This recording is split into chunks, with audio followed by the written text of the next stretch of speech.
Hello guys, and welcome to this hopefully really quick tutorial. In this video I'm going to show you how to forward your emails on Gmail. So if you, for example, want all your emails about a certain subject or just all your emails in general to go to a different email account, then you can use this method. So first up, you need to log into your Gmail account obviously and go to the settings cog over on the top right hand corner. Click on settings. Once that loads, go to forwarding and pop IMAP.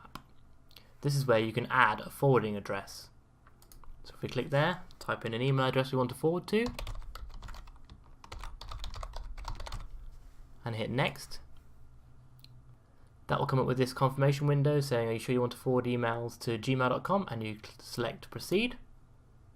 It'll then say that it sent a confirmation code to the email address you specified to verify permission. If you hit OK, you now need to log into the email that you want to forward things to. So I've logged in here to my Zimpaz Gmail account and it sent me a confirmation code which I'm going to copy and paste, and then I'm going to log back into my original email account.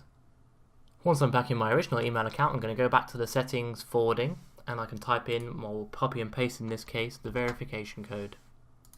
Now we have the option to forward a copy of all incoming mail to that email address that we've just set up, and then we can define what we do with the email in this email. So if we want to keep a copy, mark a copy as read, archive it, etc. This is going to forward all emails, but if we just want to do certain emails like a certain subject or from a certain person, we need to create a filter. And you can do that by doing a search in the top here, or just by clicking create a filter. So here we can create a filter. For example, if we wanted to forward all emails that had YouTube in the subject line, we'd type YouTube and click create filter. That's going to ask us to save the changes to our settings we've just done there. You can hit OK. And now we set up an email address to forward to. We can click forward to and select the email address we verified just now. So now if we go to filters and blocked addresses, you can see that anything that matches the search term subject YouTube will forward to zimpaz@gmail.com. And that's it. It's as easy as that. So if you found this video useful, please hit subscribe and maybe hit a like. I do new videos every week, tutorials, tech reviews, that kind of thing. And if you have been, thank you for watching.